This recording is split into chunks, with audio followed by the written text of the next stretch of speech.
Meus queridos irmãos, muito bom dia, a gloriosa paz do nosso Senhor e Salvador Jesus Cristo esteja com todos vós, amém? A nossa alegria, a nossa satisfação por estarmos nessa manhã aqui, rendendo graças, louvores ao Senhor, estarmos aqui a contemplar todos os nossos amados irmãos, e isso é motivo de muita alegria. Mais um retiro, né? Meus irmãos, um ano, muitas coisas pode se acontecer. E para chegar o evento de um próximo retiro, né, nós temos um ano todinho, né? E esse ano todinho aí a gente pôde desfrutar do cuidado e da graça de Deus sobre as nossas vidas para estarmos aqui novamente, entende? Então, isso é graça de Deus, né? Isso é realmente a bondade e a misericórdia do Senhor sobre as nossas vidas. Eu não sei, meus queridos, qual e qual tem sido a expectativa de vocês para esse retiro, né? Quando desde o começo, quando foi anunciado o tema que seria trabalhar no retiro, né? O livro que assim foi proposto, a carta para estudar, eu acredito que cada um cria uma certa expectativa, né? Como vai ser as ministrações, né? Coisa do tipo. Mas talvez se vocês se deteram e pararam para ler e meditar no que iria ser trabalhado, né, explicado, exposto, né, aí, talvez a nossa perspectiva ela mudasse, talvez nós estaríamos até mais atentos, porque o que está sendo oferecido, o que está sendo posto aqui, irmãos, é aquilo que realmente todo cristão deve amar, deve almejar, deve sentir deleite e ouvir a palavra de Deus, amém? Essa é a nossa expectativa, né? A nossa maior expectativa é essa, né? Eu acredito, nós estamos no último dia do retiro e já bate aquele cansaço, né? Bate aquele sono, né? O enfado da carne, pedindo aquela rede, né? Aquela cadeira confortável, aquele sofá, aquele programa de TV favorito, né? Tudo isso, né? A nossa natureza adâmica, ela pede e ela almeja, de maneira que para chegar aqui e você conseguir pedir a graça de Deus para que sua mente fique cativa a ouvir a palavra, vai ter que haver uma luta, vai ter que haver uma briga, vai ter que haver algo corpo a corpo, né? A você pedir que o Senhor o ajude, né, a cativar sua mente a esse lugar. E eu queria, nessa manhã, pedir a sua atenção, né? Pedir a sua atenção, permanecer no seu lugar. Nós temos aí, eu acredito aí, que no máximo 40 minutos a gente encerra, amém? Oi, sabe, meus irmãos, estou achando que é muito ou porque não, é pouco, 40 minutos, né? É pouco, né?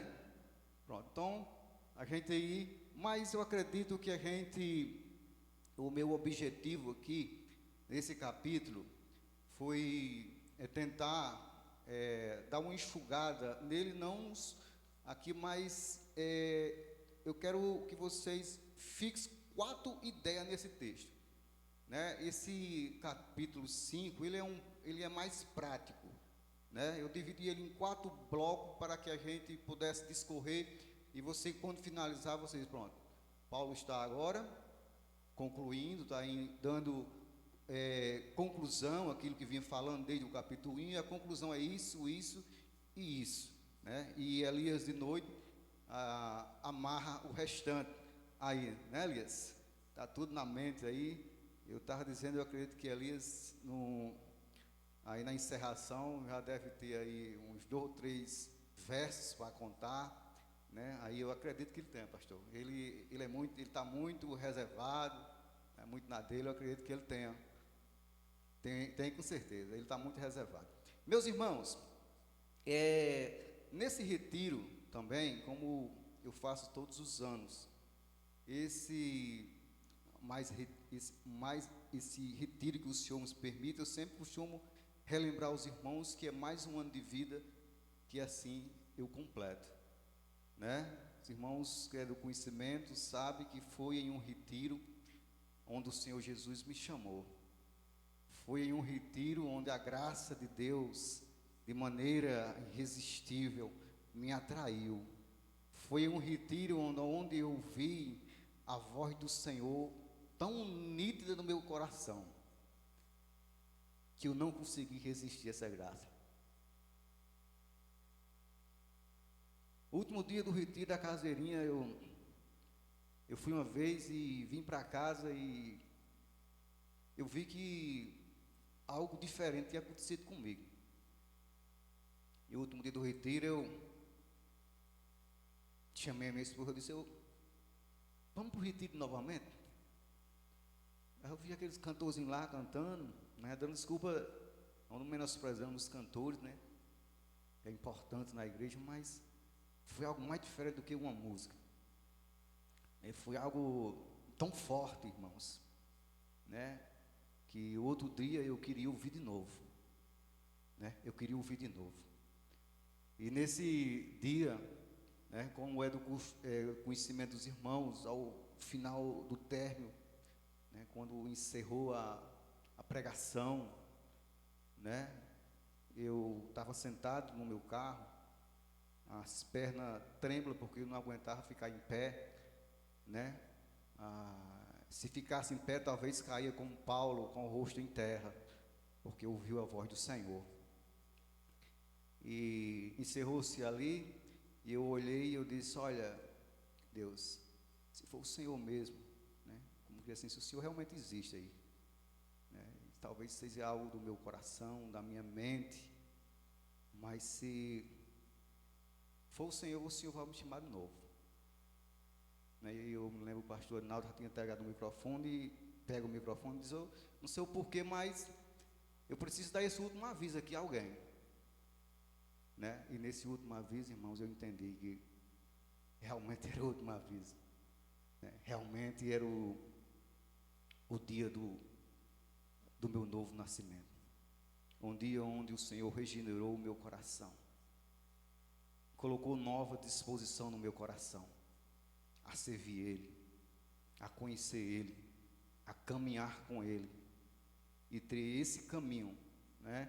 Aí, então por isso todo retiro eu paro aqui e agradeço, né? Mais um ano que passa e tenho desfrutado do cuidado soberano, da graça dele sobre a minha vida. Louvado seja o Senhor. Isso, irmãos, não é jamais merecimento, mas é porque realmente o Senhor, Ele é, sem dúvida, muito bom, né? A Ele seja dada toda a honra, toda a glória, né? Toda a nossa adoração ao Senhor das nossas vidas. Meus irmãos, o texto que a gente vai trabalhar já foi assim lido nessa manhã, e a gente vai estar assim lendo por partes aquilo que a gente vai estar trabalhando nessa manhã. Meus irmãos, Paulo aqui, ele está concluindo essa sessão com esses crentes, e o apelo do apóstolo Paulo era que eles pudessem se posicionarem, optarem sobre o jugo da liberdade, né, ou continuar sobre o jugo da escravidão. O que Paulo resume aqui, ele disse: aí, o que vai ser? O que é que vocês vão querer? Vocês escolhem. A opção de vocês aqui é outra: permanecem o jugo ou vocês permanecem na liberdade, né? Era a opção que o apóstolo Paulo ele fala aqui, né?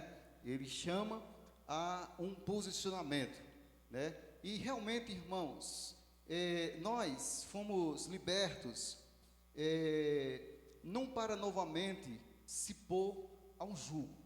Nós fomos libertos para a liberdade, foi que Cristo vos chamou, né?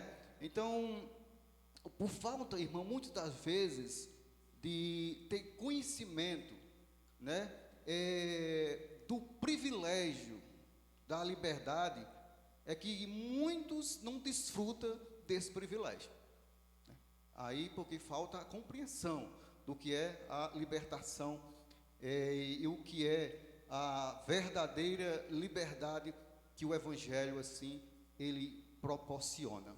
Meus irmãos, eu vi uma ilustração, eu achei bem interessante essa ilustração e acabei digitalizando ela, e ao chegar aqui eu vi que o cenário já estava montado para essa ilustração, né, que era justamente de uma gaiola e um pássaro dentro, né? Inclusive até o nosso informativo tem até uma gaiola e o pássaro voando. Eu digo, pai, isso aí, a ilustração ela deu certinho para todo o cenário, gaiola, pássaro voando.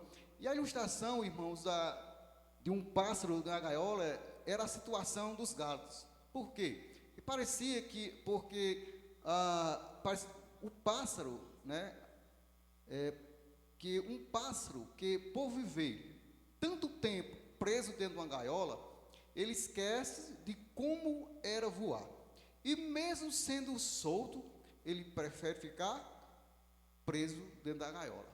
Irmãos, isso é muitas vezes bem verdade. Se você olhar direitinho para a trajetória do povo de Deus, às vezes é como se realmente fosse nesse sentido.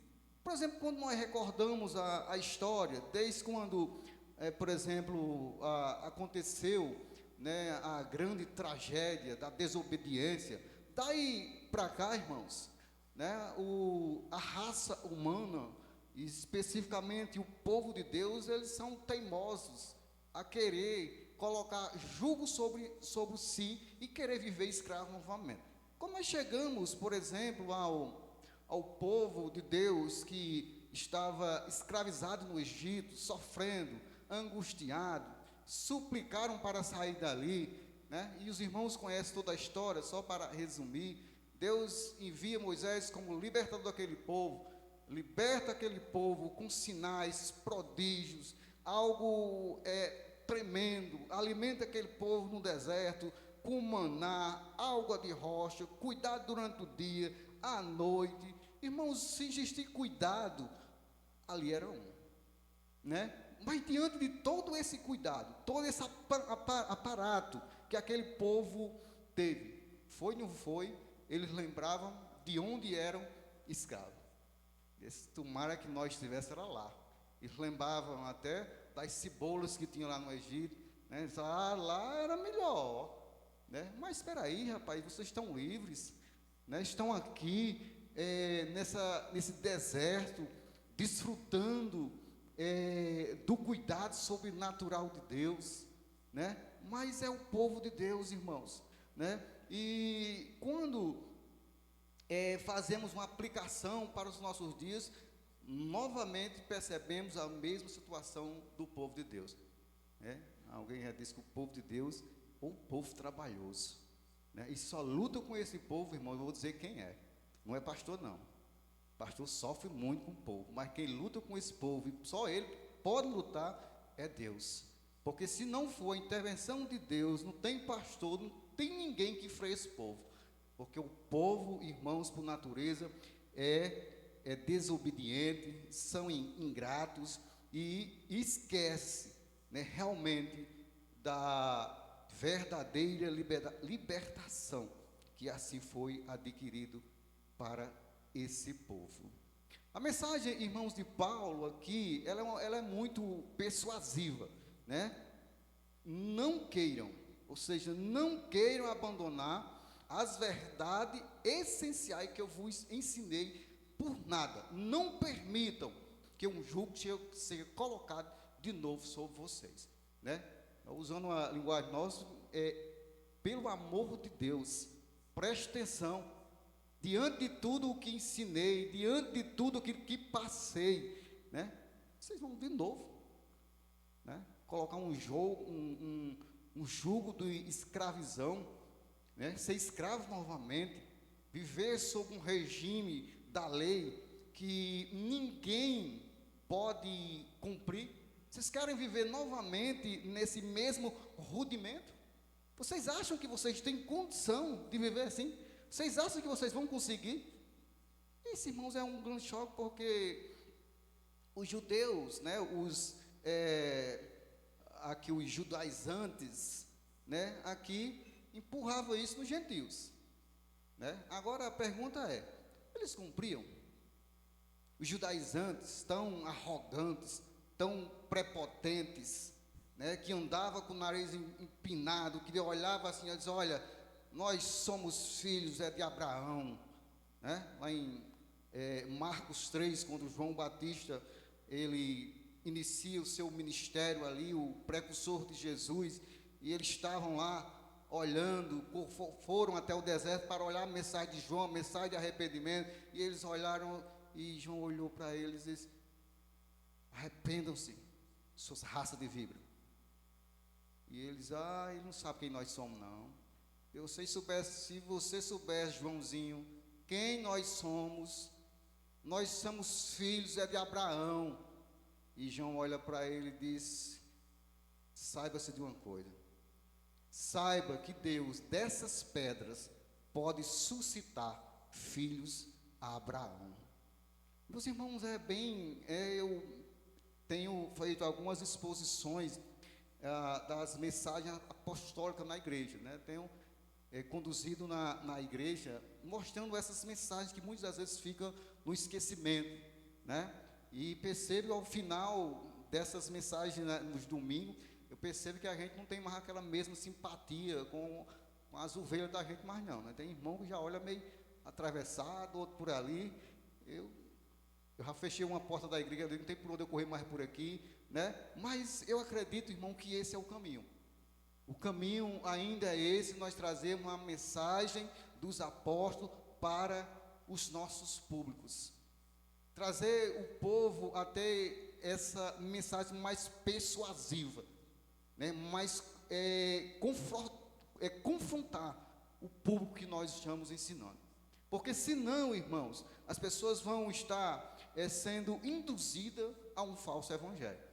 Um evangelho que não é digno de ser evangelho, né? Porque um evangelho que não confronta, um evangelho que deixa a pessoa confortada nos seus pecados, isso não é evangelho, é um outro evangelho, né? Nós temos aqui, diante dessa passagem aqui, o combate de Paulo a um outro evangelho, né? Um evangelho baseado em obras da lei, trazendo algo para complementar a salvação de Cristo, mas nós estamos vivendo a nossa realidade também, né? Não um pouco diferente, só no sentido de circuncisão, né? Mas nós estamos vivendo uma realidade muito, muito parecida, meus queridos. Então, portanto, irmãos, que se nós fazermos simplesmente uma leitura superficial desse capítulo, de tudo que nós já estudamos, qual a conclusão que nós chegamos? Talvez você disse: rapaz, muitas discussões que tem nesse texto. Aí você dizia assim: mas é necessário tudo isso? Né? Era necessário Paulo deter-se, se desgastar, se expor, né? Ali, persuadindo aqueles crentes? Será que qual era a problemática? Eu quero dizer para você, simples, irmão, o que estava em jogo aqui não é o período que nós estamos vendo, que é o período da Semana Santa, né? Aqui, o que estava em jogo aqui não é se você come peixe ou come sardinha, se come ovo, se come carne, se come legume, né? Isso tudo são coisas secundárias, né? Eu estava esses dias comprando umas verduras e vi o pessoal, né, comprando aquelas verduras, fazendo a sua dieta alimentar, né, o que comia, o que não podia. E eu encostei perto daquelas pessoas e fiquei ali, me encostando para ver se arrumar uma oportunidade, né? E eles falando: olha, eu mesmo não como. Eu perguntei: mas Por quê? Né? Se o problema fosse só porque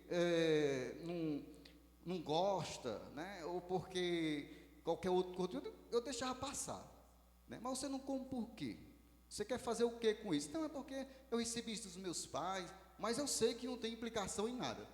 Eu sei que isso aqui não vai fazer com que eu vou ser salvo por isso, não. Pronto.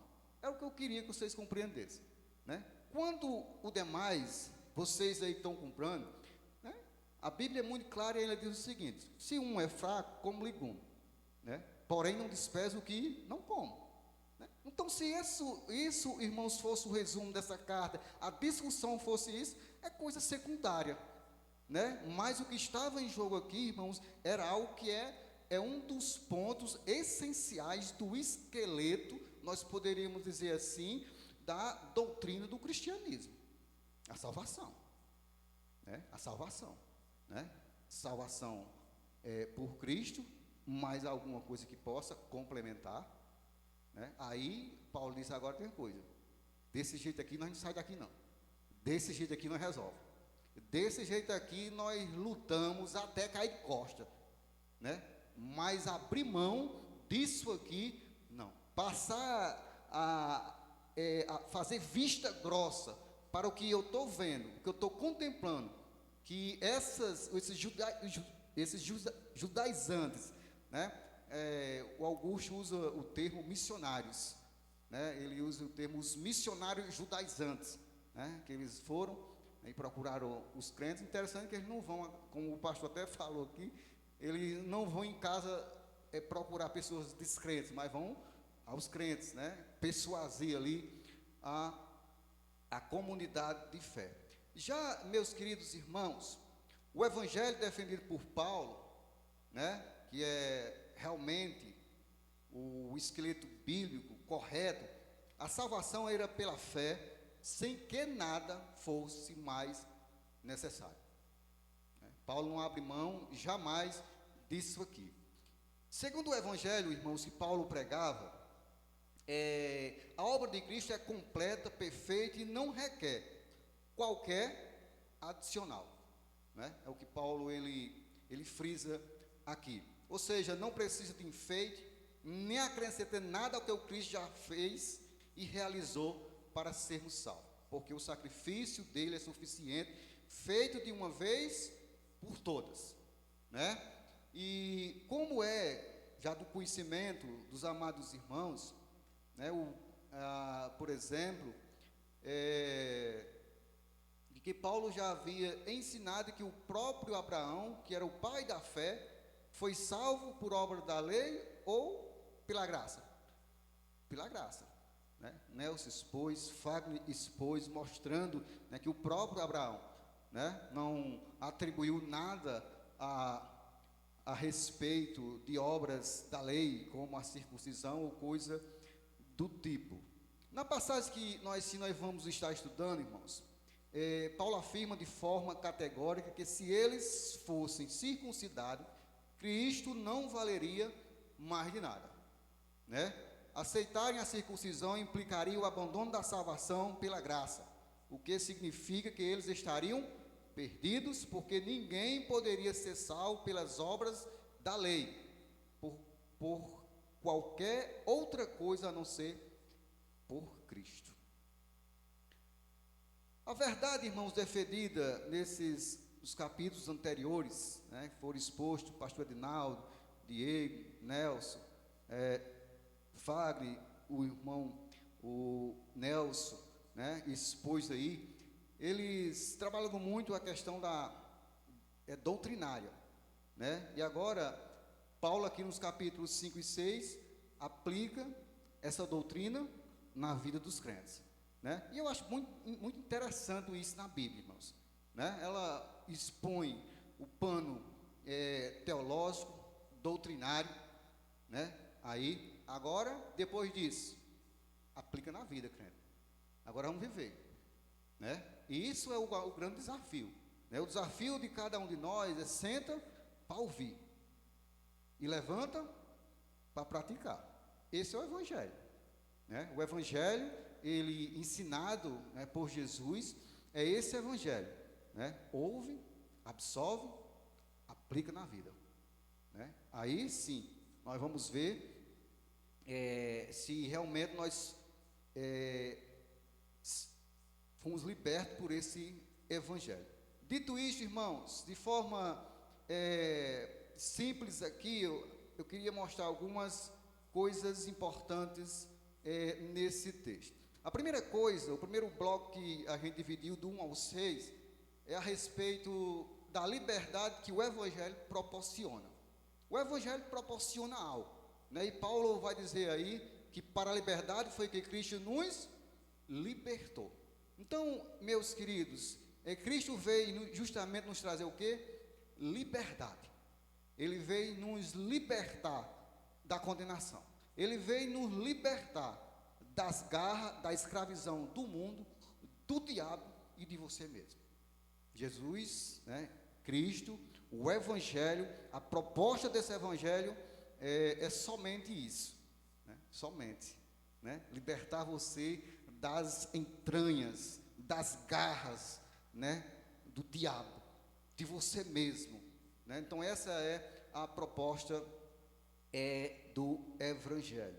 Então estar em Cristo, irmãos, é não mais se sujeitar à escravidão do pecado, do mundo, do diabo, né? Nós não somos mais escravos, nós fomos livres, né? O pecado, ele deve ser na nossa vida agora, após o evangelho da libertação nos alcançar, ele deve ser algo acidentalmente, né?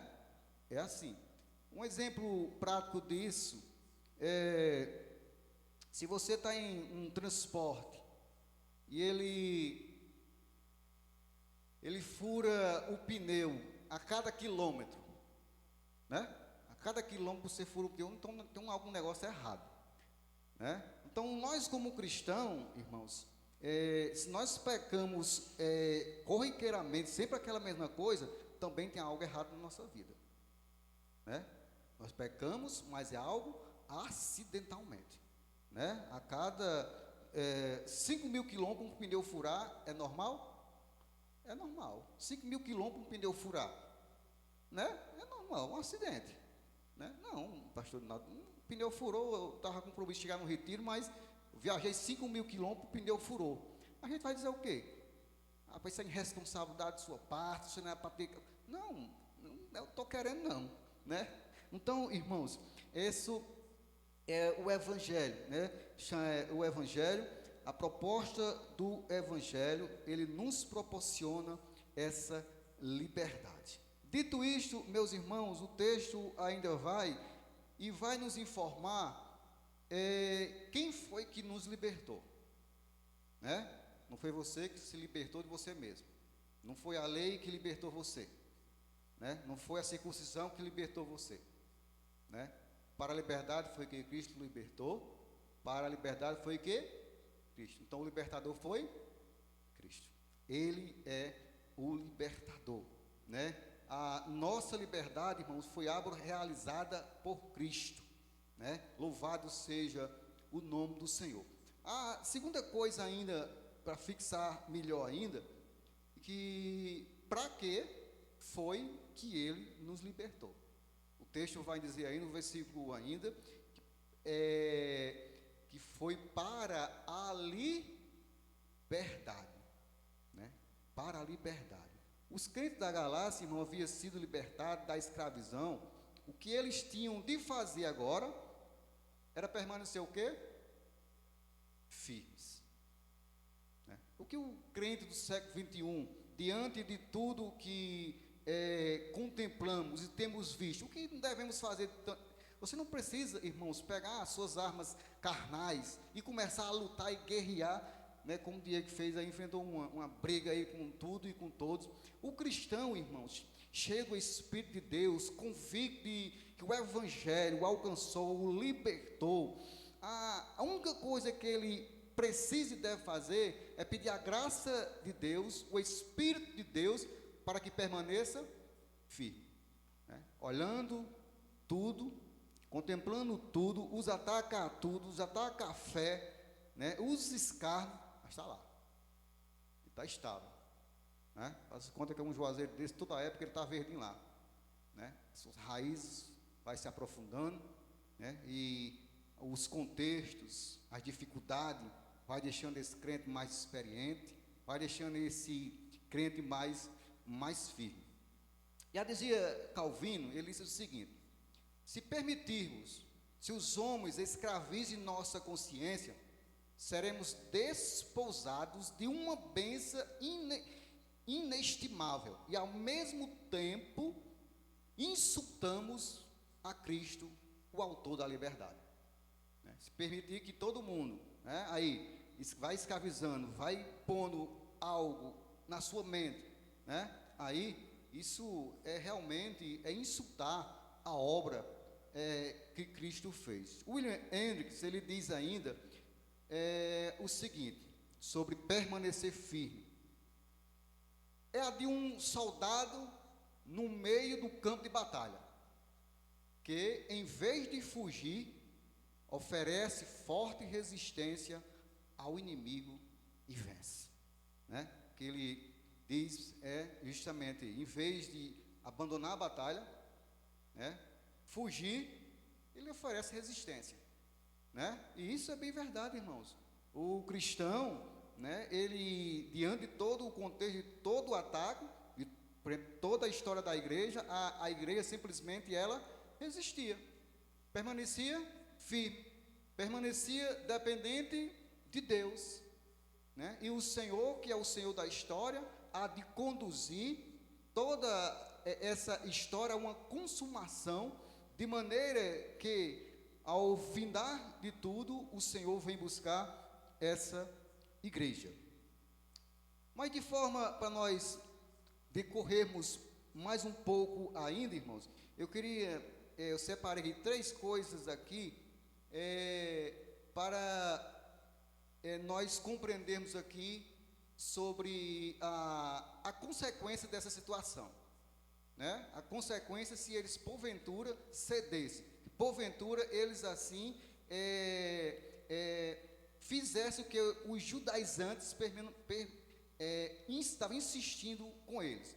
Por exemplo, qual é a consequência disso, né? Como nós já havíamos falado, a discussão aqui não era um simples comer sem lavar as mãos, ou comer carne ou legume, porém, doutrina, porém, a respeito da obra que Cristo fez, né? O que acontecia se eles deixassem circuncidar? O que aconteceria? O texto ele é bem enfático, que a primeira coisa que o texto vai frisar, aí no versículo 2, a obra de Cristo está desfeita. A obra de Cristo completamente é anulada. Irmãos, que tolice do homem. Como é que vamos anular algo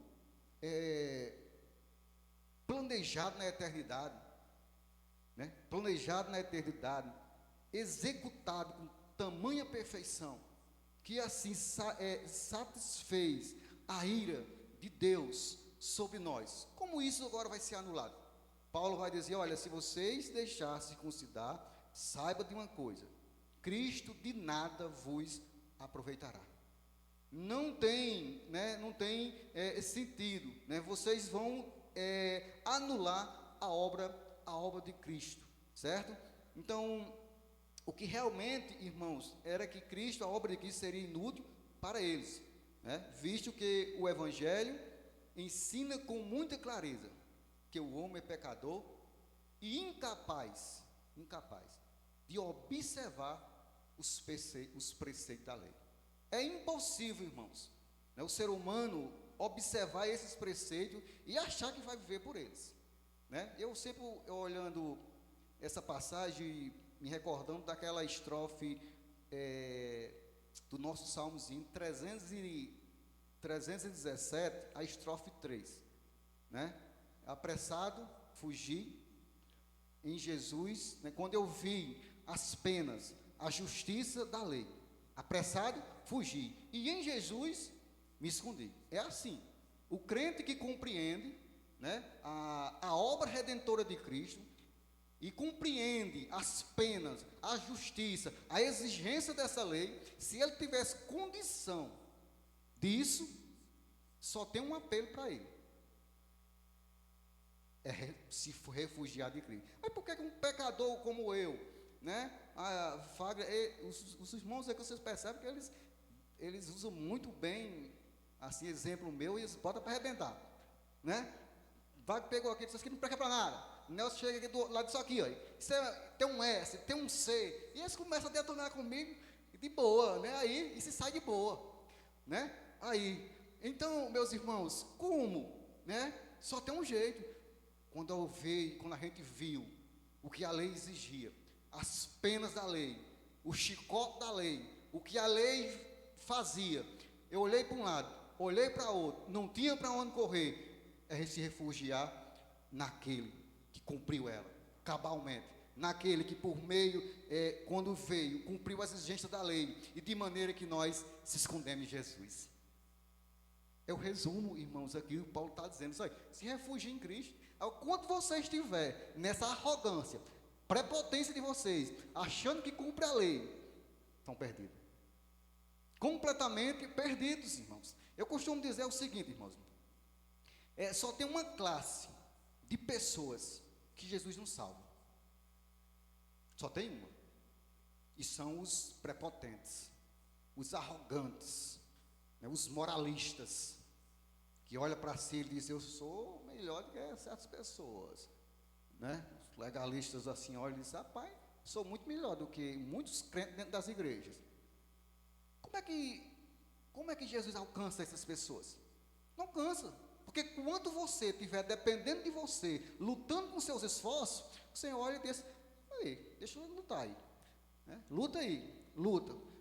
Um dia é possível que não se canse de lutar com suas próprias forças, né, com o braço carnal, né, aí. Então, irmãos, é lutar, cansar e vai desistir.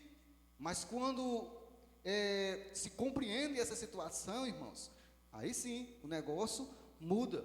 Aí realmente, quando se refugiam em Cristo, a classe que Jesus salva são os humildes.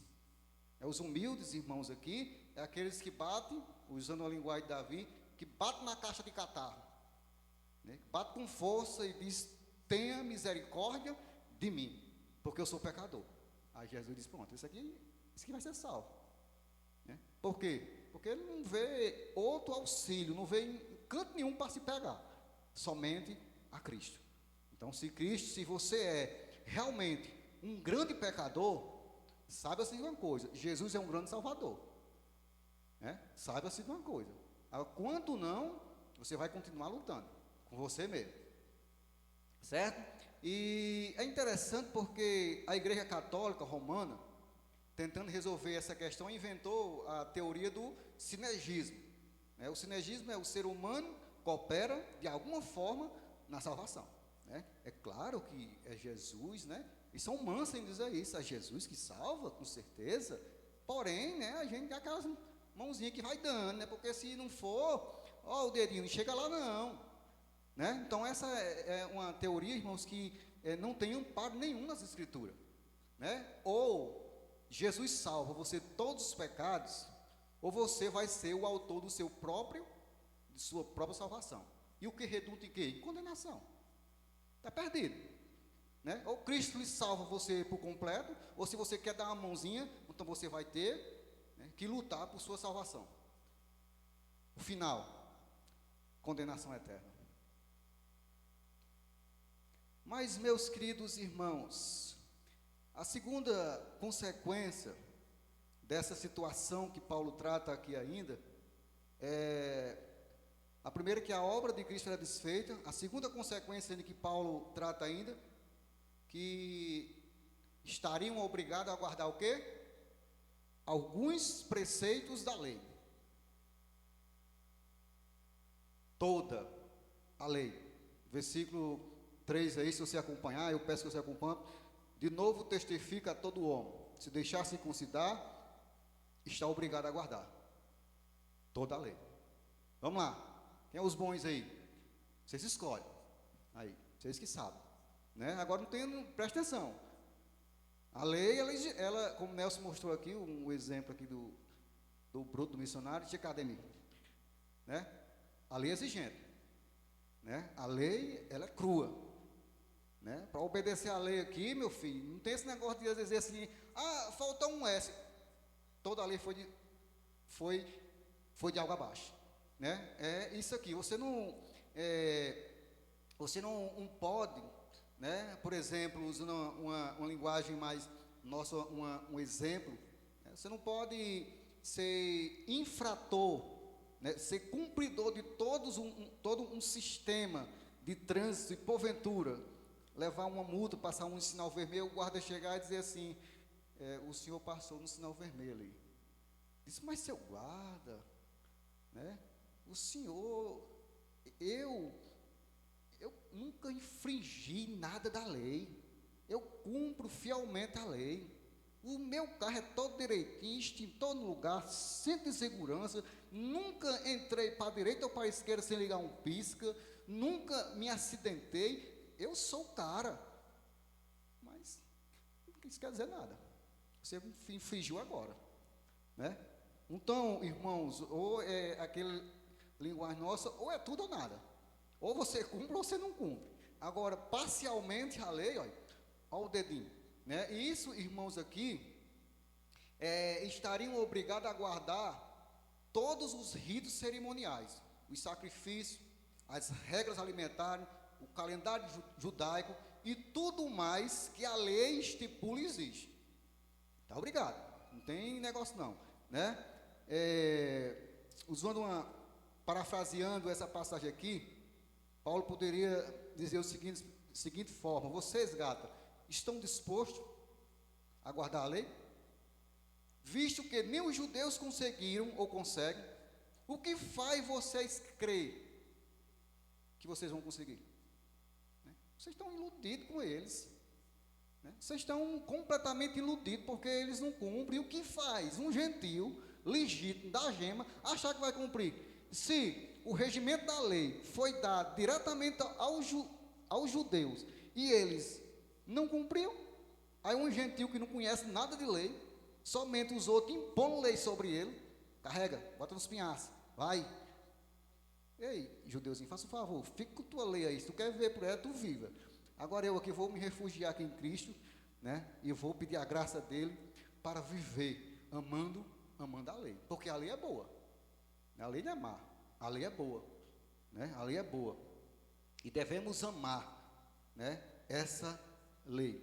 A outra consequência parecida com a primeira, no versículo 4, né? Que é a respeito do cair da graça, né? E já adiantando que esse cair da graça aqui não tem nada a ver em crente com Paulo falando aqui defendendo perca de salvação, né? Está relacionado justamente com a outra parte, né?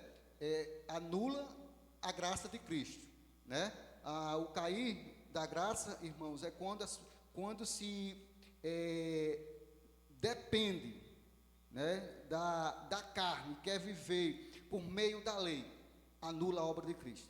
Então está o mesmo significado, certo?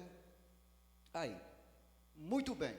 Então do versículo 1 ao 6, né, nós vimos essa parte, né, que tratamos aí a respeito justamente, né, dessa questão, né, a respeito que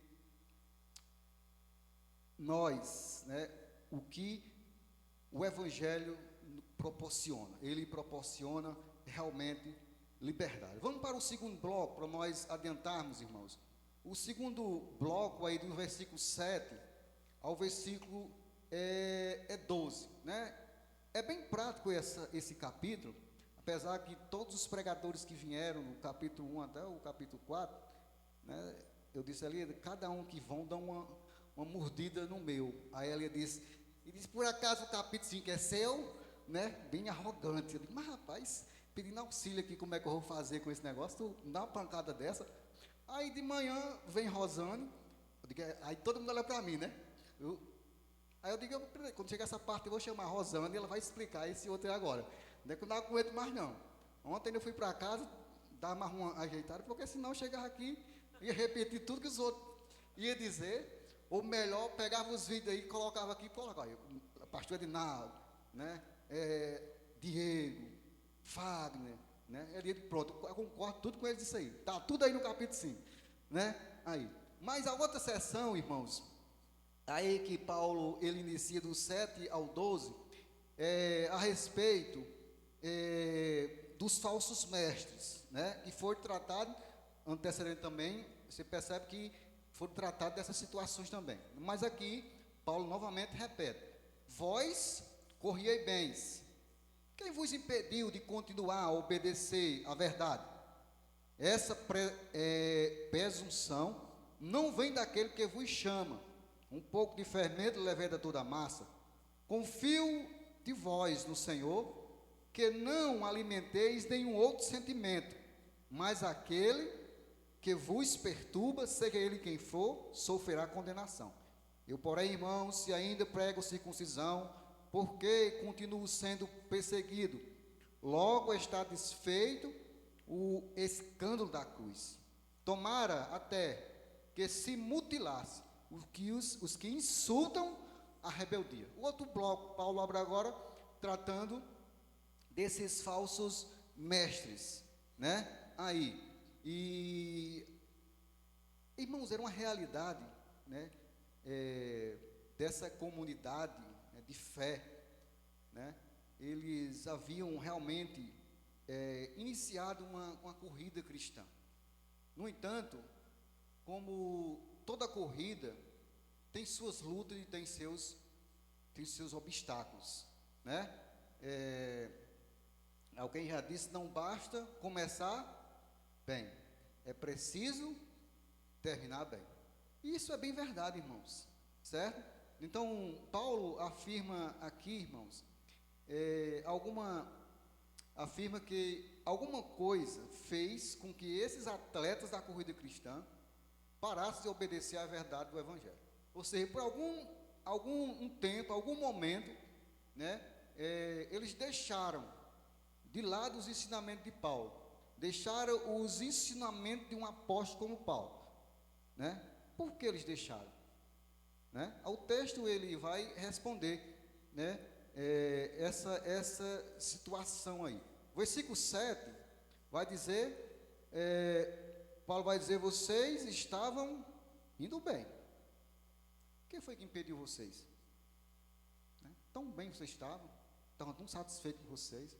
Estava comentando com os outros apóstolos aqui, disse, olha, ali tem crente maduro, ali tem crente crescendo, ali tem crente frutificando, mas de uma hora para outra, puxa o maneco, puxa o freio de mão e trava, e começa a ouvir lerota, começa a absorver doutrinas, começa a absorver isso, e eu fico imaginando aqui, sabe, meus irmãos, os pastores presentes aqui, se esses irmãos aqui, estavam com essa dificuldade, né, dessa semeadura maligna no meio deles, qual o desafio nosso, da igreja contemporânea do século XXI, com bilhões de informação, todos os dias na mente das pessoas?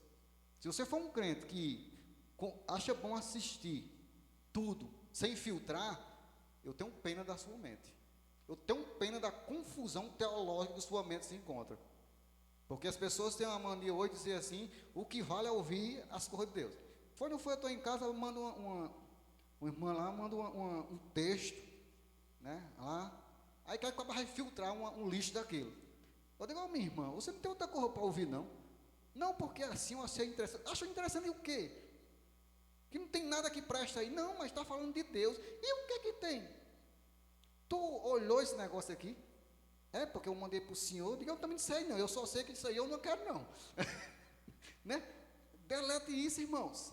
Por amor de Deus, não fica absorvendo, não, que daqui a pouco alguém, permita usar o exemplo de alguém como o nosso pastor, alguém sério, que tem compromisso com o Evangelho, compromisso com a verdade de Deus, você começa a absorver lixo e daqui a pouco está questionando o que o pastor está ensinando. alguém que nós conhecemos, que ama a palavra de Deus. Entende, irmãos? Então a gente precisa ter mais cuidado com essa situação, né? Aí nós estamos vivendo realmente nos melhores tempos, né? Os tempos da facilidade, né? Ensino é à torta e à direita, pregações tem aqui você quiser, o modelo que você quiser, dependendo do contexto de vida que você quiser, o que você quiser ouvir, você tem. Eu não vou assistir o culto de doutrina não, porque eu já sei, né? Estudam aí esse salmo, outros estão estudando o Sermão do Monte, eu já sei o que vão tratar. Não vão não, né? Não sei se lá na igreja você acontece, lá no Novo Horizonte, eu estou com mais de 8 meses, estou estudando o Sermão do Monte, né? Não é porque o pregador é bom não, sabe? É porque é assunto prático e é muito bom. Eu particularmente tenho aprendido muito com o Sermão do Monte. Eu disse, irmãos, amanhã nós vamos estudar, né, sobre os verdadeiros tesouros. Aí quando já sabe, vixe menina, esse tesouro aí não é bom não. Não vão não, irmãos, né? Quero outra coisa, um negócio mais palatável, mais agradável, né? Mais estudar as escrituras, né? Por isso que às vezes a gente vê aqui que tem muita cadeira e pouca gente, né?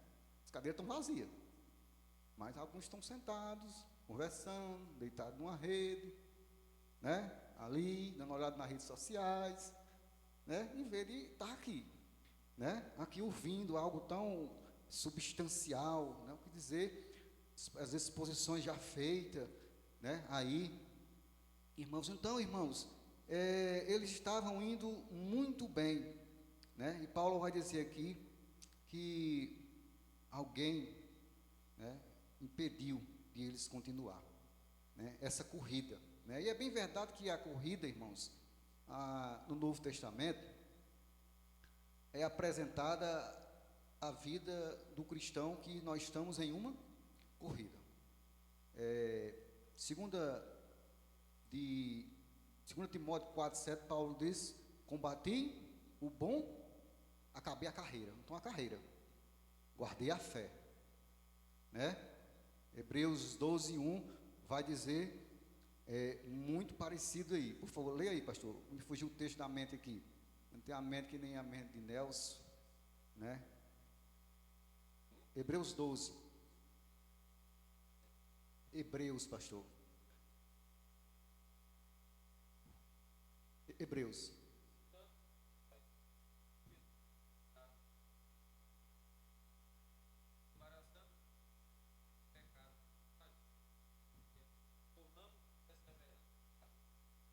Ou seja, desembaraça tudo que lhe atrapalha. E corra a carreira que lhe está proposta. Qual é a carreira que não está proposta a nós percorrermos? É com o nosso olhar fixo, irmãos, na pessoa bendita de Jesus Cristo. Essa é a carreira proposta para o cristão. Então vá desembaraçando do pecado, daquilo que lhe atrapalha, seja companhia, seja vozes demais, seja pensamento, vá tirando, vá filtrando, porque senão nós não vamos conseguir finalizar essa carreira que nos está proposta, certo? Então, interessante aqui, o Paulo falando o apóstolo Paulo, ele fala de um tom, irmãos, um pouco meio decepcionado. Vocês estavam indo tão bem vocês estavam, né? Estava um pouco decepcionado, né? E isso aqui eu trago para os pastores, né? Que não é só nós que se decepcionamos, né? Às vezes nós olhamos o contexto, as lutas que nós enfrentamos, mas Paulo enfrentou coisas semelhantes, né? Ali, Paulo teve os seus momentos de decepções, né? Estava indo tão bem, né? Ali, mas por algum motivo, alguma situação, né? A pessoa vira as costas para o Evangelho, vira as costas para o Senhor e vai seguir novamente as suas vidas. Outra coisa desse texto ainda, irmãos, é que Paulo vai dizer que esses que esses tais não vêm de Deus. Quem vos convenceu a agir assim, não vem daquele que ele chama. É fácil, né? Se alguém ensina outro evangelho, se alguém quer pregar outro evangelho, valendo o que eu ensinei, raciocínio direito. O raciocínio é, não vem de Deus, né? Não, mas a gente ensina assim, assim. Não, mas é outro? Não.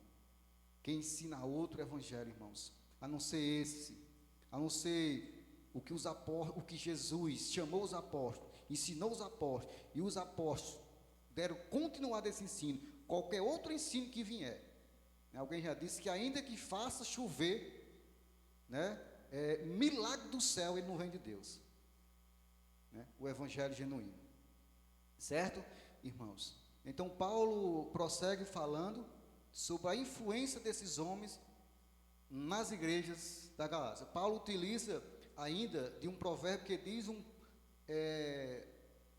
uma grande quantidade de fermento deforma a massa.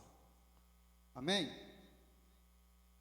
Não, irmãos, um pouco, ou seja, um pouco de ensino pode prejudicar. Um pouco de ensino errado pode contaminar uma igreja. Assim, que responsabilidade a gente tem. E se a gente parar um pouco para pensar, né? Não pode, a gente só, às vezes, quando dá fé, quando a heresia já é grande, né? Quando botaram fermento demais no negócio, né? E imagina aí igrejas que não têm compromisso com nada, né? Que estão inchando, com tanto fermento, inchada. Por isso que os pastores entregam aí, né? Vendem as igrejas com os crentes dentro, porque não aguenta mais, porque o fermento inchou, não foram podados, né? Foram introduzindo. Não, mas sim mesmo, a Bíblia diz alguma coisa contra? Vamos introduzindo, vai botando aí, vai ajeitando aí, bota para cá. E as igrejas hoje, irmãos, estão virando aí esse misticismo que nós estamos vivendo. Estão colocando fermento demais. E presta atenção, é um pouco, uma pitadinha de fermento pode levar a perder aquele bolo gostoso que você quer fazer, né? Tem que ser num ponto, né, para um bolo não deformar, certo? Então Paulo utiliza esse indicativo que mesmo os judaizantes estivessem tendo pouco sucesso, eles representavam um grande perigo, né? Ele está tendo um pouco sucesso, né? Um pouco de fermento, né? Mas ele representa perigo, né? A luz vermelha, ele está acesa, certo? Então, aí, a outra questão ainda, irmãos, aqui ainda o versículo 10 ainda, Paulo dá uma palavra aqui, Paulo ainda, diante daquela situação, Paulo ainda se demonstra um pouco ainda otimista ainda. Confio de vós no Senhor. Uma linguagem da NTLH diz assim: a nossa união com o Senhor me dá a certeza de que vocês voltarão a pensar de maneira certa. Ou seja, Paulo aqui está um pouco otimista ainda, ele disse ainda, eu tenho esperança, né, que vocês vão acordar. Eu tenho esperança que vocês, diante dessa situação, daquilo que vocês estão ouvindo, fazer a comparação do Evangelho de Jesus Cristo para esse Evangelho que vocês estão aí, a minha esperança é que vocês parem aí e voltem, né? Volte aí. Muito bem, irmãos, e Paulo vai dizer, e quanto a esses perturbadores, né, os perturbadores sofrerão o castigo de Deus, né? Ele finaliza aí dizendo que seja ele quem for, sofrerá a condenação, né? Perverter, irmãos, o Evangelho, perverter as verdades de Deus é um grande perigo, e mais perigo ainda é essas pessoas achar que vão sair impunes disso, né? Porque da palavra de Deus nem se bota nem se tira, né? Então o que cabe a nós é nada mais, nada menos ensinar o que está aqui, não precisa se adicionar nada, né? Não precisa. Só para você falar o que está contido nessas grandes verdades do apóstolo Paulo. E por último aí, irmãos, Paulo fala um pouco ainda no versículo 11, né? Se eu, porém, ainda prego a circuncisão, por que eu sou ainda perseguido? Paulo questiona a difamação que os falsos mestres tinham contra ele. Irmão, se continuo pregando a circuncisão, por que ainda estou perseguido? Visto, irmãos, que tal foi explicado aqui essa questão, né? Paulo, nas suas viagens missionárias, ele levou, certa feita, queria levar Timóteo, e assim o circuncidou ele, né? O circuncidou justamente Timóteo. Timóteo era alguém meio judeu, filho de uma judia e de um pai grego. Paulo não viu dificuldade em circuncidar Timóteo, né? Não viu dificuldade em circuncidar. Agora, porém, a dificuldade de Paulo aqui era circuncidar um gentil, e o intuito de circuncidar o gentil era para salvação. Aí Paulo disse: não, ao dedinho, de jeito, de maneira alguma. Vamos lá, irmãos. O versículo 12 aqui, o desejo de Paulo de que aqueles que defendem essa prática viessem a mutilar com suas facas não os prepúcios dos outros, mas a si próprio. O versículo 12 aí, que diz: tomara até se mutilasse, o que vos incitam à rebeldia. Mutilasse, né? Dá mesmo essa ideia aqui de da mutilão dos profetas de Baal, que mutilaram todos os seus corpos. Paulo está dizendo aqui, em vez de você tentar aí fazer com que alguém se corte o prepúcio, que vocês se mutilem vocês mesmos. Vocês estão tão devotos, tão religiosos, se mutilem, se cortem vocês, em vez de você querer fazer algo com os gentios, né, para que pudessem obter a salvação. Dito isto, meus queridos irmãos, nós chegamos agora ao outro bloco, né? Fecha um bloco, abre-se um novo bloco. E o outro bloco aí do versículo 13 ao 15, né, é justamente sobre o legalismo e a liberdade, né? Foi bem explanado, mas ainda Paulo trata aqui e diz assim: porque vós, irmãos, foste chamados à liberdade, porém não useis da liberdade para dar ocasião à carne. Sede antes servos uns dos outros pelo amor, porque toda a lei se cumpre em um só preceito, a saber: amarás o teu próximo como a ti mesmo. Se vós, porém, vos mordeis e devorais uns aos outros, vede que não sejais mutuamente destruídos. A grande questão de Paulo aqui, irmãos, após haver exortado os crentes a não cair num legalismo, né, aqui, que é tentar merecer a salvação por obra da lei, Paulo transmite a base doutrinária para as igrejas da Galácia. Agora ele está aplicando a doutrina.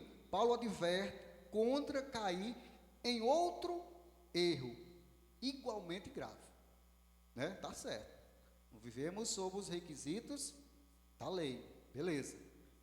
O outro risco agora é qual?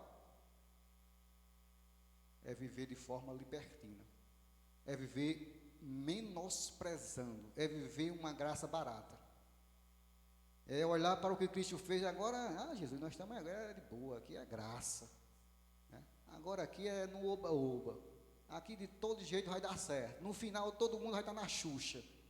Irmãos, se vocês têm ideia do grupo de pessoas que tem dentro das igrejas que tem essa mentalidade, eu não sei se vocês lutam com isso. Eu luto com isso todos os dias, né? O público da igreja, da congregação da sede lá no Novo Horizonte, é um dos maiores seminários intensivos que eu já participei na vida.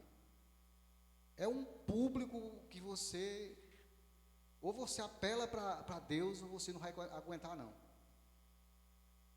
Não foi, não tem. Eu fiz um seminário teológico, né, uma bênção, né, mas aquele seminário ali, na prática, meu filho, né, Elias que o diga, né, que vara nos pinhaços levou, né, tem até esse testemunho para contar, né, Elias? Tá aí, né? E, irmãos, então, irmãos, nós pessoas, irmãos, ela tem esse cimento, né? As pessoas, elas olham e dizem, não, a gente não pode dizer que alguém vai para o inferno, não. Mas por que não pode? E sem não, mas Jesus não vai fazer isso, não. Né? Nós vivemos pela graça hoje, entende? É desse jeito o povo, não sei se vocês lutam, eu luto, isso é frente a frente, não tem esse negócio de estar pregando, é frente a frente, as pessoas questionando isso, entende, irmãos? Porque vive debaixo da... Por que isso, irmãos? É isso que eu digo a vocês. Aonde é que essas pessoas têm ouvido? Nas televisão, né? Nós temos, na nossas igrejas, nós temos 1 hora e meia de culto, de ensino. Os crentes não vão, né? Os que não vão ficam em casa, absorvendo essas coisas. Mas daqui a pouco está ele semeando dentro da igreja, né? Lá e você tentando coisar e enxugar gelo com as mãos, né? Com os abençoados ali, né? Então, irmãos, está realmente essa bagunça. Então, o outro erro aí de Paulo, eles prestem atenção, né? Cuidado, irmãos. Vocês foram chamados à liberdade, porém não usei da liberdade para dar ocasião à carne, para não dar ocasião ao pecado. Não dê. Preste atenção aí, né? Então, Paulo adverte aqui justamente essa situação. O Hernandes, fazendo um comentário desse texto aqui, ele diz o seguinte, a respeito, falando da liberdade, ele diz, a palavra liberdade está profundamente desgastada. Muitos defendem a liberdade do amor livre, a prática irrestrita do aborto, o uso indiscriminado das drogas e o homossexualismo. É tudo livre, né? Tudo em pró do amor, né? E nessa correria aí você vê aí pastores casados dirigindo a igreja, né? Você vê isso aí, você vê a bagunça que está nisso aí, você vê muitas coisas aí, irmãos, tudo, né? Tudo é o amor, né? Tudo é o que vale é que você se sinta bem, tudo faça por seu bel prazer, você é alguém livre. Aí quer dizer que alguém que vive assim são escravos. Quem são os escravos? Essas pessoas que vivem procurando liberdade em canto errado. A liberdade, irmãos, do homem, do ser humano, está na pessoa bendita de Cristo Jesus. Não está nos prazeres, não está nas realizações dos seus desejos. Ser, irmãos, levado para os seus desejos é você se tornar escravo dos seus próprios desejos. Ser escravo é justamente da miserabilidade do seu coração. Meus irmãos, que Deus tenha misericórdia, irmãos. Deus tenha misericórdia de nós, da igreja do Senhor, né, nesses tempos. Porque vós, irmãos, foste chamados à liberdade, porém não usei da liberdade para dar ocasião à carne. Ocasião, a carne, irmãos, era usada num contexto militar, em referência a um lugar do qual faz um ataque, um lugar vantajoso e também uma oportunidade. Quando Paulo diz, não dê lugar à carne, ele diz, vigie ela. Ela é oportuna, ela espera as ocasiões certas. O soldado, quando vai a uma guerra, se ele for estratégico, ele fica aguardando. Então é o mesmo sentido da nossa natureza caída. Por isso, quantos e quantos crentes não caem? Porque eu mesmo não caio em certas situações, né? Eu não caio, não. Eu sou meio passado na casca do ai. Aí esquece da miserabilidade do seu coração, dos desejos pecaminosos que tem, da natureza caída que tem, do lobo que tem dentro de si. Ele esquece. Aí quando se deixa de vigiar, foi-se. Um exemplo bem clássico disso aqui, né, ilustrando aqui o nosso rei Davi, né, costume de todos os reis sair com seu exército para a guerra. Davi ficou em casa e a carne dele identificou a oportunidade certa de derrubar o rei. Caiu. Era o homem segundo o coração de Deus. Aí quem sou eu para achar e vou desafiar a minha natureza pecaminosa? Não vou nunca. Não vou nunca. Mas vamos carnaval aí, eu dar uma evangelizada. Carnaval evangelizar, né?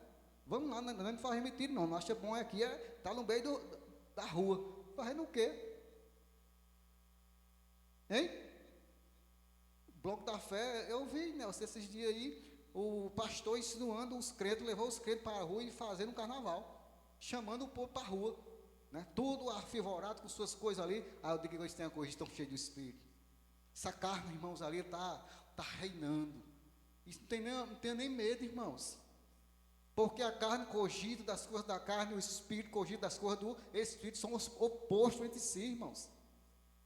Não dá para fazer essa conciliação, não, né? Ou um vence ou outro, certo? Então, a ocasião da carne é justamente isso, ela espera a melhor maneira. Portanto, endossar a liberdade cristã de forma que o espírito prevaleça à vontade da carne, seria os gatas serem servos uns dos outros, amor uns pelos outros. A lei, irmãos, a lei é cumprida quando os crentes amam uns aos outros, servem uns aos outros, não buscam seus próprios interesses. Portanto, quer saber se um crente cumpre os requisitos da lei quando ele aplica os mandamentos recíprocos no seu cotidiano. Ele cumpre a lei, né? Quando ele aplica os mandamentos recíprocos no seu cotidiano. Ainda destaquei aqui uma palavra, essa questão morder e devorar, né? A expressão aqui, irmãos, é de animais selvagens, engajados em uma luta mortal, né? Devorais, mordeis e devorais. Então, pelo amor, irmãos, os discípulos de Jesus são conhecidos, e esta é a marca que define o cristão. Muito além de conhecimento teológico, muito além de unção, muito além das manifestações espirituais, cura e revelações, os discípulos são conhecidos pelo amor. Quer cumprir a lei? Ame. Ame mais. O outro bloco, do versículo 16 ao versículo 18 aí, ainda, os irmãos podem acompanhar aí. Digo-vos, pois, andai no Espírito, jamais satisfarei a concupiscência da carne, porque a carne milita contra o Espírito e o Espírito contra a carne, porque são opostos entre si, para que não façais o que porventura seja do vosso querer. Mas se sois guiado pelo Espírito, não estáis sobre a lei. Então, o resultado desses dois caminhos, versículo 16 ao 18. A vida cristã é um campo de batalha. Trava-se nesse campo uma guerra sem trégua entre carne e espírito. Presta atenção, é uma guerra que não tem trégua, né? Você nunca vai sentar regaladamente e dizer, pronto, agora já venci minha natureza caída. Não tem trégua não, certo? Você precisa lutar constantemente aí, certo? Então o espírito e a carne têm desejos parecidos, amém? Completamente diferentes, né? O desejo principal vai dizer, irmãos, presta atenção, eu estou indo mais para frente, você não consegue nem diferenciar qual é o desejo da carne e qual é do espírito, é tão fácil. Por isso que Paulo dá aquela lista todinha para ver que fixe na ideia que eles têm. Ele disse, é fácil, vocês estão mordendo os outros, isso é o quê? Né? Vocês estão com inveja dos outros, né? Vocês estão aí brigando, criando divisão. Isso vocês vão quiser o quê? Né? É o que Paulo está dizendo, irmãos. É simples, né? Aí, sem dúvida nenhuma, irmãos, o desejo, o espírito e a carne têm desejo diferente. E isso é o que gera os conflitos. Os conflitos dentro de nós, né? Eles são gerados quando esses desejos começam a surgir. O desejo de se levantar de estar aqui, e o desejo de permanecer sentado no quarto onde está. Começa o conflito, né? Eita, é doutrina de novo. Eita, hoje é o capítulo 5 de Gálatas.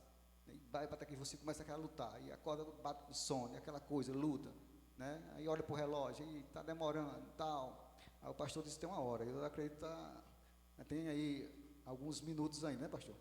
Qualquer coisa, o senhor dê um aviso aí, né? Nós temos, Elia disse, resuma aí, viu? Disse, não, senhor, o cacique aí mostrou como é. Então, os patinhurias seguem. Vamos lá, irmãos, para nós adiantar aqui, certo, irmãos? Aqui, vamos lá.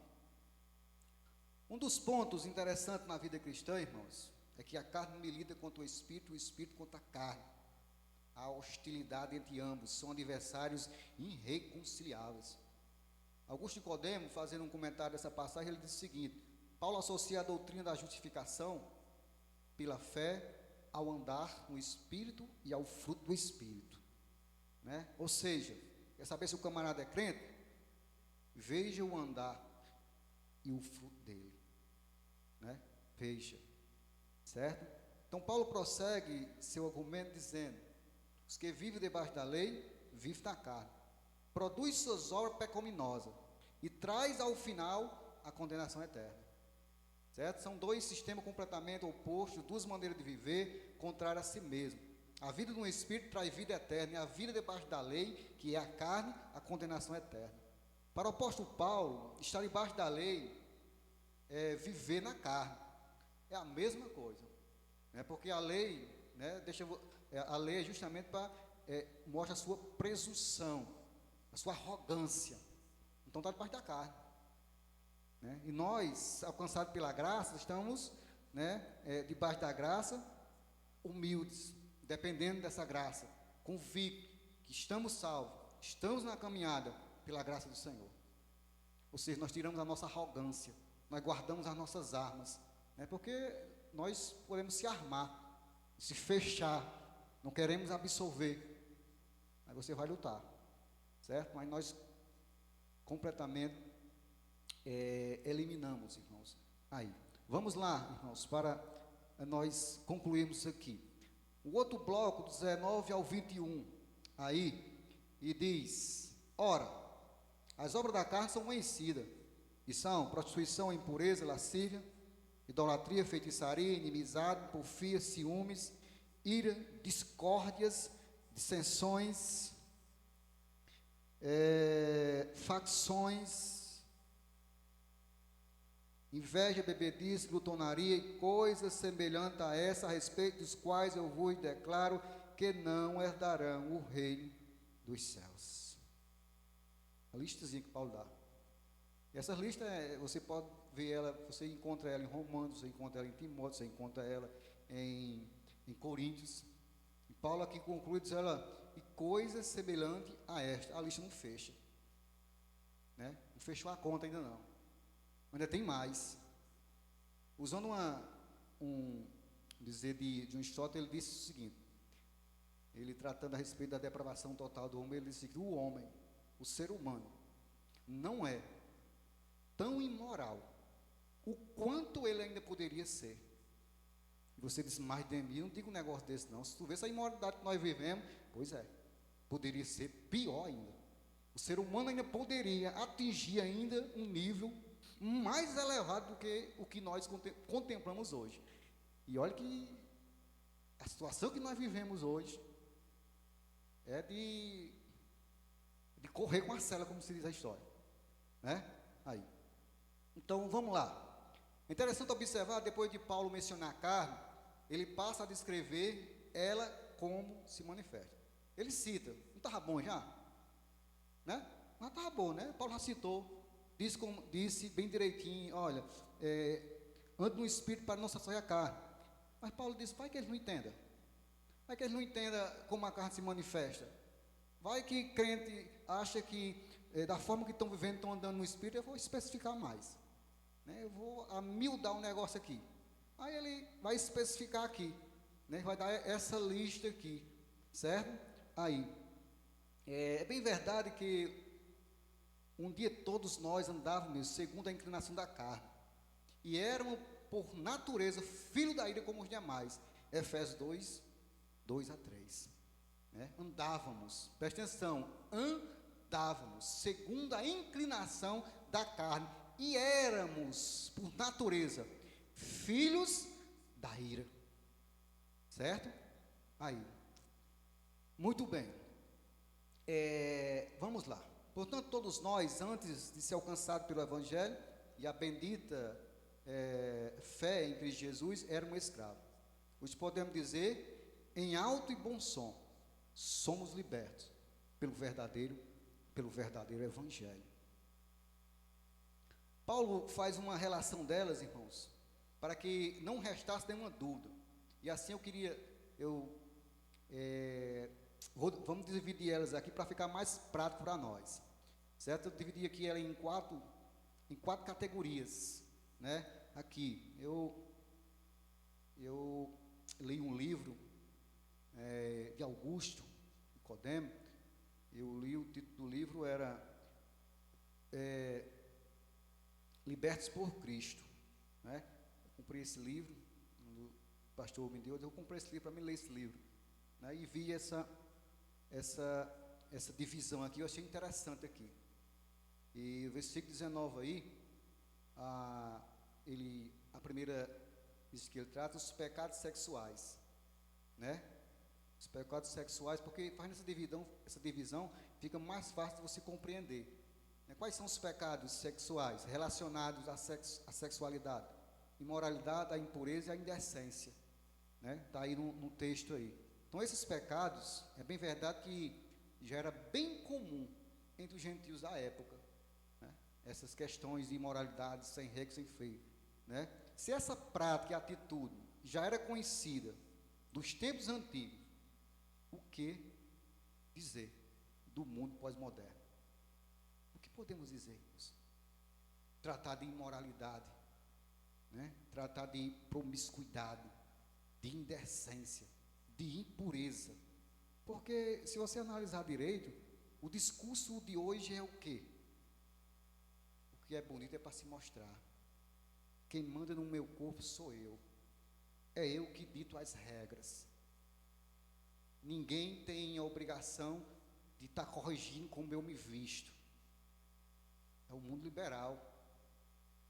E isso vai justamente de acordo com isso aqui. A prostituição, a impureza. Certo? Aí.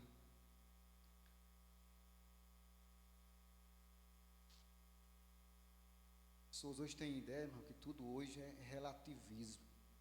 Tudo é relativo, cada cara tem sua maneira de pensar, cada um tem a maneira de ver. Ah, Demir, você vê dessa forma, né? Mas não tem nada a ver. A Bíblia diz, irmãos, como nós devemos se compor, como nós devemos se comportar, nos vestir, nos falar. Um crente, ele santifica aquilo que ele veste. Então não precisa de Paulo dizer aqui, olha, não use short curto. Não, porque ele está tratando aqui, já está tratando de imoralidade, que gera imoralidade, né? Presta atenção a essas situações. John Stott, ele diz o seguinte: a nossa velha natureza, ela é secreta e invisível, mas suas obras, as palavras e atos pelos quais ela se manifesta são públicos e evidentes, né? Está lá, bem camufladazinha. Mas agora tem coisa, quando ela sai, meu filho, aí tem a coisa, aí complica a situação. Ela se manifesta ao público, os desejos. Quem conhece o desejo do coração de cada um? Ninguém, né? Agora, quando esses desejos vêm à tona, aí todo mundo sabe, menina, aconteceu isso. É porque nós não conhecemos o coração do fulano.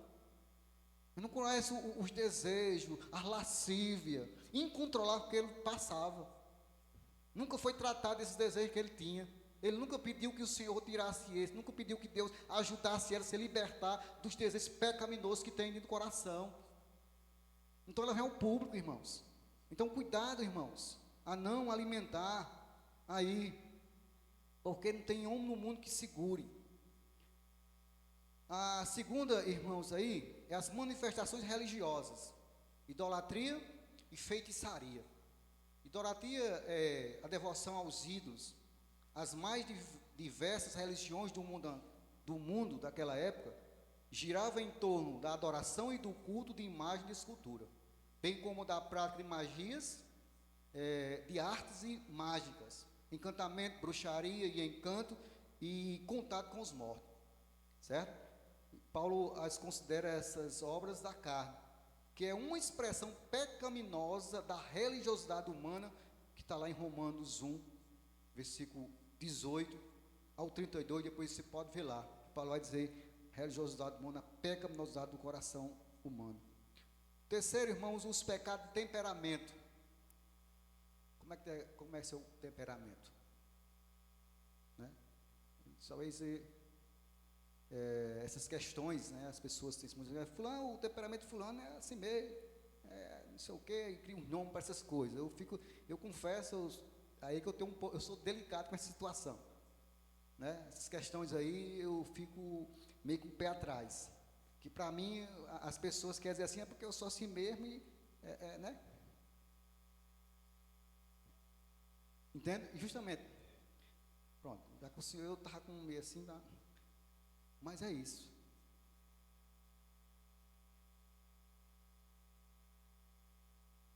Sim, né? A gente vai ver, né? Então, os pecados do temperamento, irmãos, aí tem levado muito crente a puxar o freio de mão. Puxa o freio de mão e diz assim, é porque eu sou assim mesmo, né? Eu sou meio sanguíneo, né? Aqui eu não aguento não, tá? Você não venha não, né? Espera aí, irmãos, vocês foram libertos, pode baixar a bola, né? O controle hoje é do Espírito de Deus. A carne mate ela, crucifique ela se você quiser viver. Não caia nessa onda, né, dessas questões aí, e para mim isso é meio camuflado como minimizar o pecado, né? Talvez você não olhe para essa fisionomia desse pregador que está aqui hoje, né, e tinha temperamento completamente descontrolado, usando a linguagem nossa, era descontrolado de pai e mãe, né? Mas o Senhor, irmãos, pelo Espírito dele, nos ajuda, nos controla, nos molda, nos transforma à imagem de Jesus Cristo. Aí eu pergunto, qual era o temperamento de Jesus, Fábio?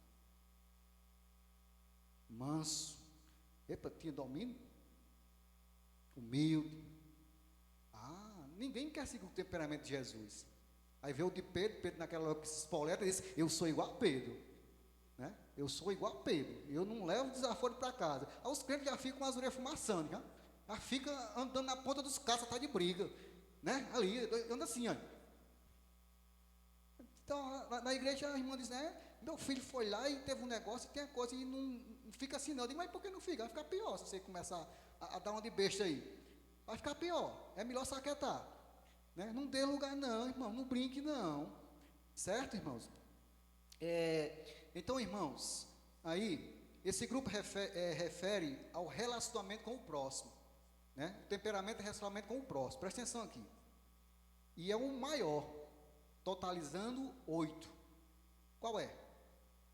Inimizade, rivalidade, ciúme, ira, ambição, egoísmo, discórdia, partidarismo e inveja, tudo relacionado com o meu semelhante. Agora me diga, é possível identificar quando eu não estou batendo bem com o Fábio, se é coisa de Deus, né? Aí, discórdia, inimizades, eu tenho uns irmãos aí que não gosto muito não, né? Rivalidade, criar partidarismo ali, levantar certas situações, promover o quê? O avanço do reino, porque tudo que promove, tudo que é promovido a não ser o crescimento e engrandecimento do rei é fruto de carne, tudo. Então é visível essas coisas, irmãos, quando se levanta você percebe, né? Você percebe que o negócio quer pegar um outro viés do negócio, certo? Então esses 8 pecados envolve transgressão ligada ao relacionamento, né? Aí, irmão, se você percebe que muitas pessoas não tratam essas questões, e muitos hoje não querem mais congregar numa igreja. Por quê? É complicado demais, né? Negócio daí, ali, quando se bate bem, tem gente besta demais, e as pessoas começam, enfim, optando ficar em casa, não querem mais, porque tu sabe por que Deus instituiu a igreja e dá ordem a essa igreja para ela congregar, para ela estar todos os dias olhando um para o outro, mesmo aquele irmão difícil de se lutar, é para santificar mais ela. Porque nada santifica mais crente do que eu conviver com outras pessoas igual a ele. Para mim, não. Né? O que santifica crente, deixa crente piedoso, mais amoroso, é ele conviver com gente. É ou não é? Porque o bichinho danado, ruim de se lutar. É gente. Né? Tudo cria um negócio, tudo que inventa uma coisa, tudo tem os seus direitos, tudo que... Aí começa. Mas eu tenho olhado por outra visão. Né? Dentro dessa situação, eu digo, rapaz, Senhor, Deus quer me santificar mais. E você aproveita essa oportunidade. E às vezes você tem um esposo que é meio difícil. Você tem uma esposa que é difícil. E às vezes essas coisas é para santificar o casal. Né? Porque são duas naturezas diferentes. Né? Mas, rapaz, meu esposo é trabalhoso. O que foi? Não é isso, pronto. Aproveita essa oportunidade. Por que aproveita? Deus quer lhe santificar. E por que ele santifica eles? Não, primeiro você, que é a crente. Né? Deus faz isso, irmãos. Vamos lá, irmãos, para nós caminharmos aqui. A outra seção aqui é bebedice e glutonaria. Descreve a maneira pela qual a maioria dos pagãos se divertia, pois suas festas eram regadas a bebida, comida e sexo.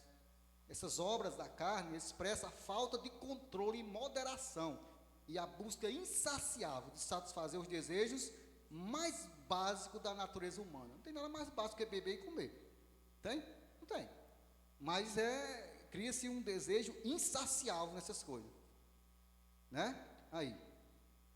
E a lista, irmãos, Paulo vai dizer que poderia ser bem maior. Né? Coisas semelhantes a estas. Mas vamos lá, irmãos. Eu já estou concluindo aqui. E a última sessão aqui é o fruto do Espírito. Né? Cadê Rosane para concluir? Que todo mundo deu uma mordida nesse capítulo aqui, agora eu vou descontar, Elias. Vamos lá, irmãos, nós encerramos aqui. Sei que os irmãos aí, eu agradeço a compreensão, a plateia bem frisada, não sei se estão entendendo, mas pelo menos estão respeitando aí o orador. Vamos lá. 22 ao 23. Mas o fruto do Espírito é amor, paz, longanimidade, benignidade, bondade, fidelidade, mansidão, domínio próprio. Contra essas coisas não há lei. Isso aqui não tem lei para isso aqui não. Né? Aí quer cumprir a lei, viva aqui mesmo. Aí aqui, pronto, aqui é liberado. Pode seguir, né, pastor? À vontade. Não precisa nem perguntar ao pastor. Pastor Amar está na Bíblia. Né? Ali, como é, pastor? Meu filho, pode ir, pode ficar à vontade, não se preocupe, não. O que já nos chama a atenção logo no início, irmão, é o fato de que Paulo se refere ao fruto do Espírito num singular. Quando ele tratou da carne, ele utilizou o plural. Né? Obras, e a razão para isso é mostrar as manifestações da nossa natureza carnal e suas obras pecaminosas. Contudo, o cristão guiado e controlado pelo Espírito Santo, ele produz o fruto do Espírito. As obras da carne são resultado do nosso labor. O fruto do Espírito é a realização do Espírito em nós.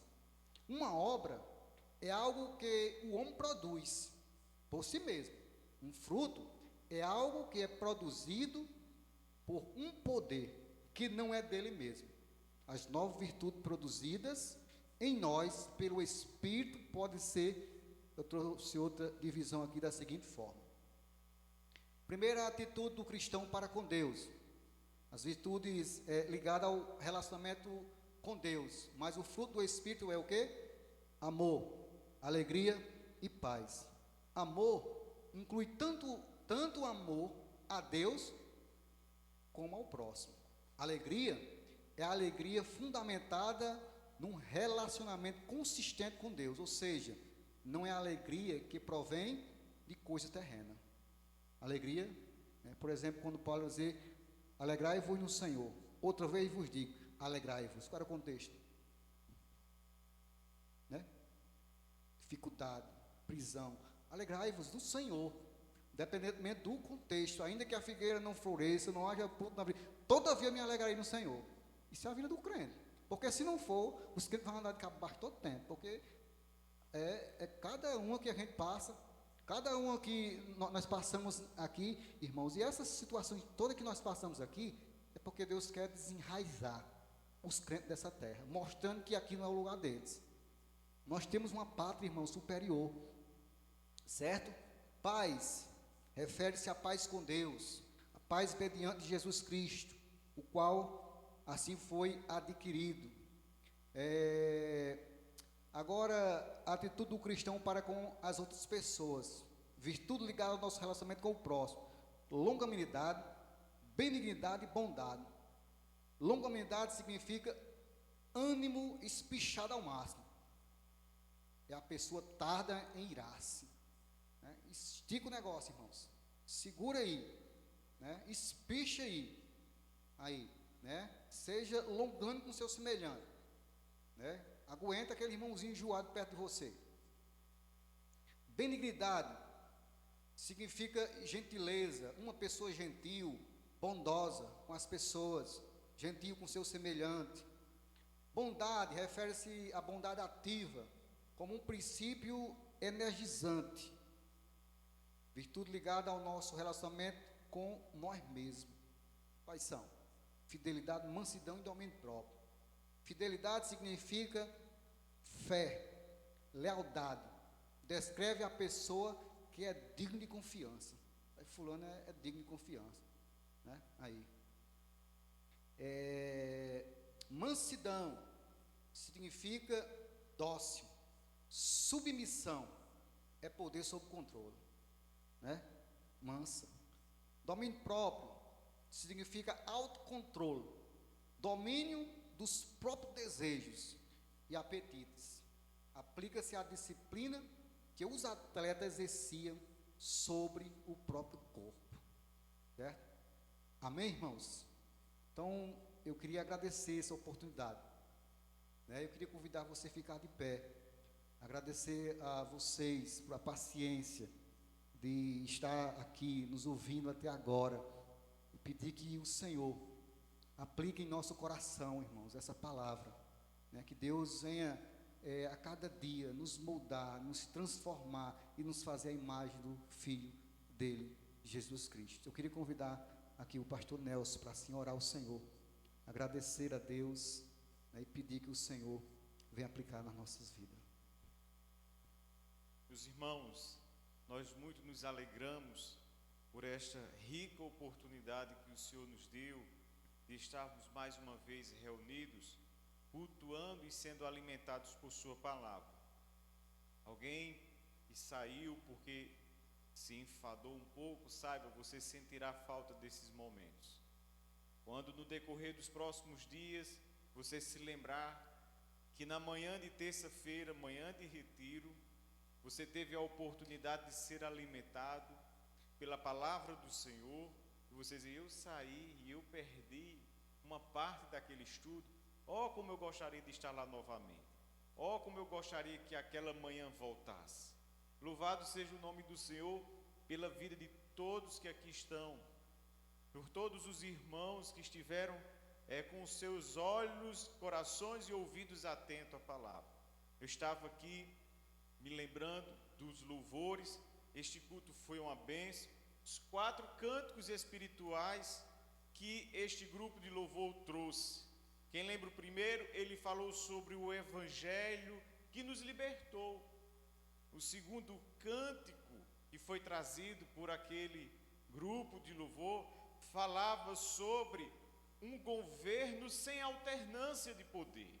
Ele diz que no trono de justiça eternamente haverá um rei.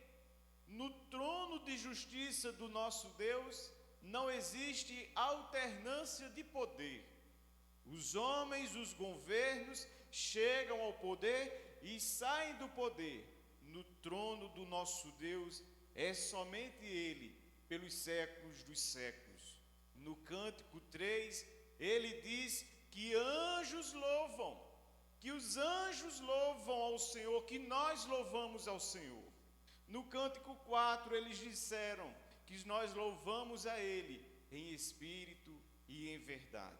Depois desses cânticos, o Senhor nos alimenta com sua palavra, com alimento sólido, com alimento genuíno, com a coisa que é mais preciosa do que muito ouro depurado. Então nós realmente sentiremos falta daqui a alguns dias, daqui a algumas semanas, de um momento tão agradável quanto foi esta manhã. Oremos ao Senhor.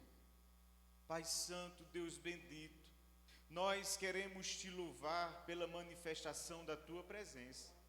Manifestação que começou com os primeiros cantos, o pastor Edinaldo trazendo um cântico espiritual, dizendo: nome bom é o nome do Senhor.